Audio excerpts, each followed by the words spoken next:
People think they're in control of their own thoughts. They're convinced they're too sharp to be swayed, too awake to be influenced, too free to be manipulated. But Machiavelli would chuckle at that. Real control isn't loud or forceful. It's not about barking orders or throwing punches. It's quiet, subtle, precise. The best kind of control feels like a choice. You make someone believe they came up with the idea themselves. That's what makes it so powerful, and honestly a little scary. You don't overpower someone to control them. You figure out what they think they need, then you serve it back to them with a slight twist that fits your goals. By the time they catch on, it's already done. This is the first rule of Machiavellian influence. Let people think they're free. Nobody fights what they believe they chose. Machiavelli didn't strong-arm people. He nudged them, guided them, let them pick the path he'd already laid out. Want to steer a conversation? Don't argue or demand. Ask a loaded question that boxes them into your options, like, do you want to jump on this now while it's hot or wait and deal with the mess later? There's no third choice. They feel like they're deciding, but every road leads where you want. That's not just manipulation. It's mental engineering, Machiavelli style. The second rule? Own the frame before you even open your mouth. People don't follow the most accurate voice. They follow the one that sounds like it's in charge. Set the terms, define the stakes, claim the battlefield before anyone realizes there's a fight. Walk into a meeting and say, this is the move that makes sense given where things are headed. Boom. You've set the stage. Now anyone who disagrees isn't just offering a different idea, they're fighting progress. You haven't even made your case yet, and you're already winning. That's how Machiavelli took over a room, not by shouting, but by anchoring the narrative.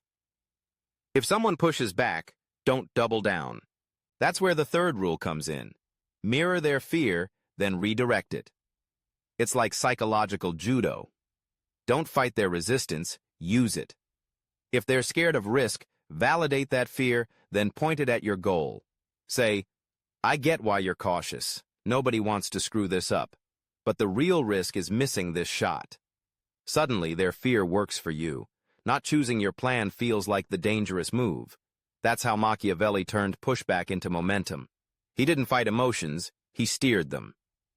Once you've got that emotional buy-in, the fourth rule kicks in. Make them think your idea was theirs.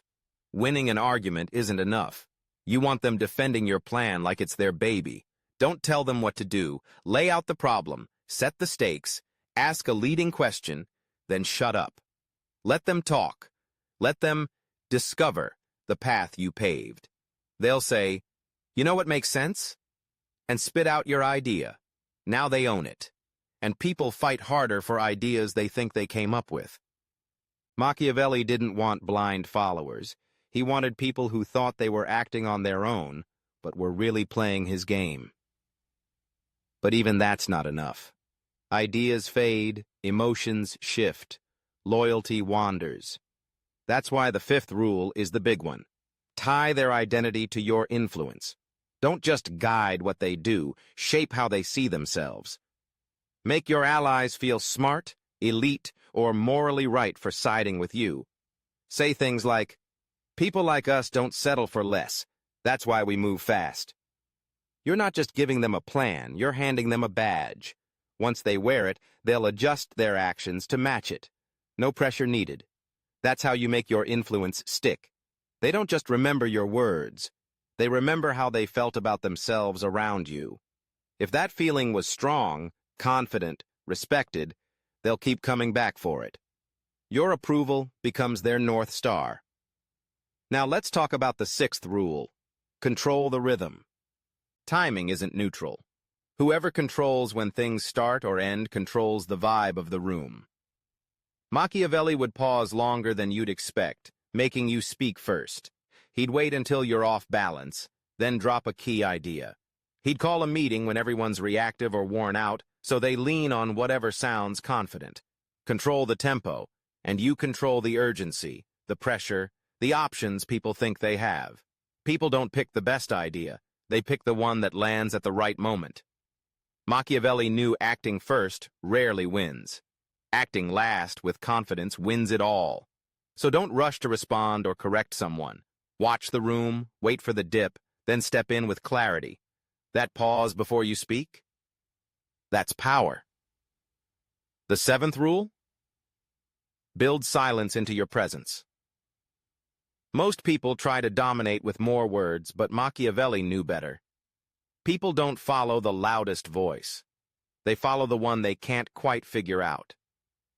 When you're unreadable, people watch you closely, and what they're watching starts to control them. He'd sit quietly in a noisy room, say nothing for 30 minutes, then drop one killer question. Suddenly, the whole conversation revolved around him, not because he was loud, but because he was precise. Real influence isn't about filling space. It's about creating space others fall into. Speak slowly. Pause. Hold eye contact a beat longer than feels comfortable. Do less, but do it with laser focus. You don't need many words when people are already hearing your voice in their heads. Now, the eighth rule. Use reputation as a decoy. People trust what seems predictable. So you craft a public persona, maybe the calm one, the thoughtful one, the team player. But behind that mask, you make your moves. Once people think they've got you figured out, they stop paying close attention. That's when you shift the game. Machiavelli played loyal until loyalty didn't serve him anymore. He didn't lie. He let people assume, and their assumptions became his shield. Today, you do the same. Let them label you. While they're busy trusting the label, you're reshaping the ground they stand on. Your reputation isn't who you are, it's your cover. The ninth rule, influence the influencer. Machiavelli didn't waste time convincing the crowd. He zeroed in on the one person who mattered, the leader, the voice, the one everyone else followed. He'd build trust quietly, make them feel seen, then plant an idea so perfectly aligned with their ego they'd run with it, thinking it was theirs. That's how you move a whole system. Not by knocking on every door, but by getting the gatekeeper to open it for you.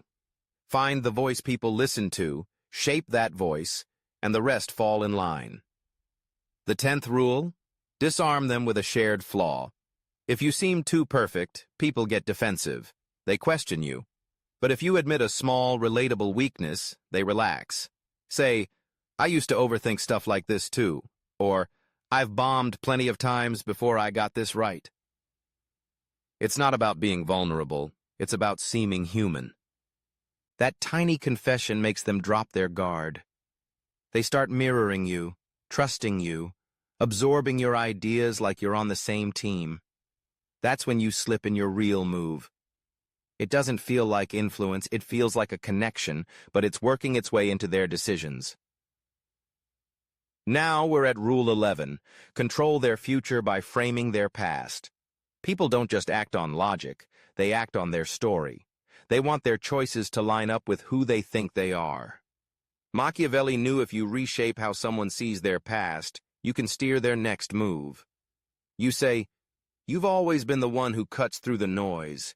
This is just you doing it again." Or, "That bold move you made last year? This is the same vibe, just bigger." You're not suggesting, you're rewriting their narrative. Their next step feels like staying true to themselves, but you're the one who defined what themselves means. The 12th rule, don't reward with praise, reward with position. Compliments are cheap. They fade fast. Machiavelli didn't flatter. He gave people roles that made them feel bigger. Say, "You're the one I trust to handle this," or, "You always see what others miss." You're not just stroking their ego, you're giving them an identity within your framework. Once they buy into that role, their self-worth gets tied to your approval. If you pull back, they'll chase it, not because they love you, but because they need to feel like that version of themselves again. The final rule, number 13, is the knockout punch. Control what they're afraid to lose. Everyone has a hidden fear, being irrelevant, rejected, or exposed. Machiavelli didn't ask outright, He watched. What do they defend? What do they keep mentioning? That's the fear. Once you spot it, don't exploit it right away. Position yourself as their shield. Say, what you're doing here, most people don't get how rare it is. I see it. Now your presence feels like safety. Your absence feels like risk. They're hooked, not because you're strong, but because you're their buffer against what scares them most. That's not just influence, it's control they choose. This is the heart of Machiavellian power. You don't push, you pull. You don't demand, you design. You don't tell people what to think. You make them feel like they're seeing clearly for the first time. By the time they realize what's happened, they're already acting on your ideas, speaking your words, building the world you shaped, and they thank you for it. True control doesn't feel like control, it feels like clarity. And that's why it's so effective, because they don't just follow you. They need you to feel whole.